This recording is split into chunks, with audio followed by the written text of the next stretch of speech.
আজকে তোমাদের সর্বশেষ প্র্যাকটিক্যাল পরীক্ষা অনুষ্ঠিত হলো। এখন সবার মাথায় একটাই প্রশ্ন, এসএসসির রেজাল্ট 2025 কত তারিখে প্রকাশ করবে এবং শিক্ষা বোর্ড থেকে আমরা সর্বশেষ কি তথ্য জানতে পারলাম। আজকের এই ক্লাসে আমি মূলত তোমাদেরকে সেই বিষয়টা জানবো যে শিক্ষা বোর্ড সর্বশেষ আমাদের কাছে কি বলেছে, যার মাধ্যমে তোমরা তোমাদের যে তারিখটা সেই তারিখটা অ্যাকুরেটভাবে তোমরা জানতে পারবা।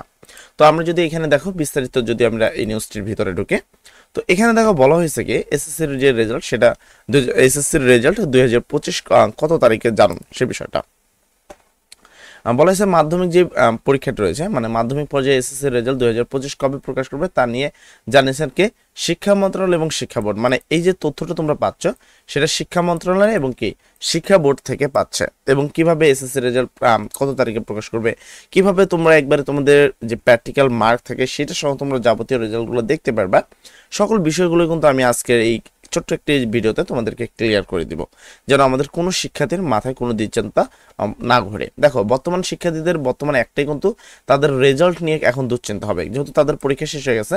এখন তাদের একটাই হবে, রেজাল্ট নিয়ে কিন্তু তাদের মনে একটা দুশ্চিন্তা সৃষ্টি হবে।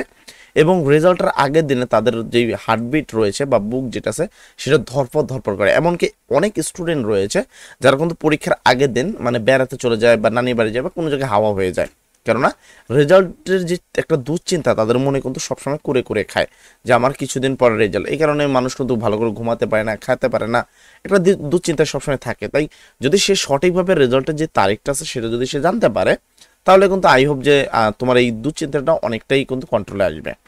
তো সেই বিষয়ে যে তথ্যগুলো আমাদের কাছে জানিয়েছে তা তোমাদের সামনে তুলে ধরা হবে এখন। তো তথ্যগুলো দিয়েছে কে, শিক্ষা মন্ত্রণালয় থেকে। কোথা থেকে? শিক্ষা মন্ত্রণালয় থেকে তথ্যগুলো দেওয়া হয়েছে। এবং তোমরা জানো যে তোমাদের পরীক্ষার আজকে কিন্তু শেষ হয়েছে এবং সর্বশেষ পরীক্ষা 13 তারিখে শেষ হয়েছিল। তার পরবর্তীতে তোমাদের কিছু বোর্ড কি পরীক্ষা হলো, তোমাদের প্র্যাকটিক্যাল কিছু পরীক্ষা হলো, দেন কিন্তু এই হয়েছে। তো আমরা যদি এখানে ভালো করে নিউজটা খেলে, যেহেতু প্রতিটা শিক্ষা বোর্ড কিন্তু আলাদা আলাদাভাবে কি করবে, রেজাল্ট তৈরি করছে। ধরো রাজশাহী বোর্ড আলাদাভাবে তৈরি করবে, ঢাকা, সব কিন্তু আলাদা আলাদা করে রেজাল্ট নিজেদের যে রেজাল্টগুলো আছে সেগুলো কিন্তু তৈরি করছে। অলরেডি আমি তোমাদের বলে দিই যে আনুষ্ঠানিকভাবে তোমাদের যে রেজাল্টটা প্রকাশ করবে সেটা কিন্তু একটা আনুষ্ঠানিকতা প্রকাশ হয়, মানে আনুষ্ঠানিকভাবে কিন্তু একটা ডেট দেওয়া হয়। সেই বিষয়টা আজকে তোমরা জানবা। আর একটা বিষয় হলো তোমাদের যে খাতাগুলো রয়েছে, যেমন বাংলা, ইংরেজি, গণিত, তোমরা যদি খেয়াল করো যে প্রথম দিকে যে পরীক্ষাগুলো তোমরা দিয়েছো সেই পরীক্ষাগুলোর অলরেডি কিন্তু দেখা হয়ে গেছে। গণিত খাতা আমি অলরেডি তোমাদের আমাদের ক্লাসে দেখাইছি। তো অলরেডি কিন্তু সেই তারিখগুলো অলরেডি ঘোষণা করা হয়েছে, বা ওই যে রেজাল্টগুলো সেই রেজাল্টগুলো কিন্তু অলরেডি তোমাদেরকে খাতাভুক্ত করা হয়েছে। একটা বিষয় কি, প্রথম দিকে যদিও খাতাগুলো কিন্তু বিভিন্ন শিক্ষার্থীরা বা শিক্ষক কিন্তু দেখেনি, সেক্ষেত্রে এইখানে আমি একটা ধারণা রাখতে পারি যে বাংলা, ইংরেজি এবং গণিত এই তিনটা পরীক্ষা তোমাদের রেজাল্টটা একটু খারাপ হতে পারে, কেননা কিছু কিছু শিক্ষার্থী তো মার্ক দিয়ে দেবে। আর যে সকল শিক্ষার্থী রয়েছে এদেরকে বলা হয় যে তুমি অঙ্কের উত্তরটা দেখবা, যদি অঙ্কের উত্তরটা মেলে তাহলে 100% মার্ক দিবা, যদি না মেলে তাহলে মার্ক দিবা না।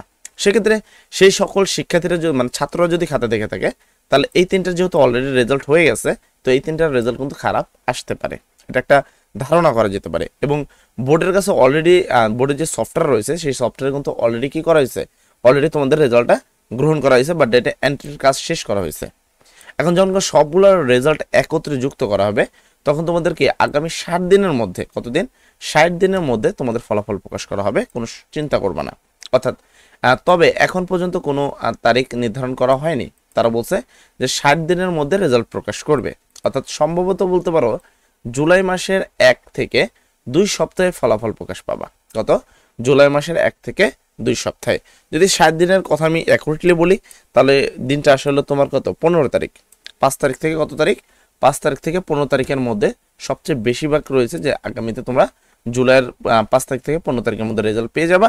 এবং তার পরবর্তীতে তোমাদের ভর্তি নিয়ে কিন্তু কাজ শুরু হয়ে যাবে। আশা করি তোমরা আমার পুরো বিষয়টা বুঝতে পারছো এবং তোমাকে আমি সম্পূর্ণ বিষয়টা ক্লিয়ারলি বোঝাতে পেরেছি। সবাই ভালো থাকবা, সব জন্য দোয়া করি। আসসালামু আলাইকুম।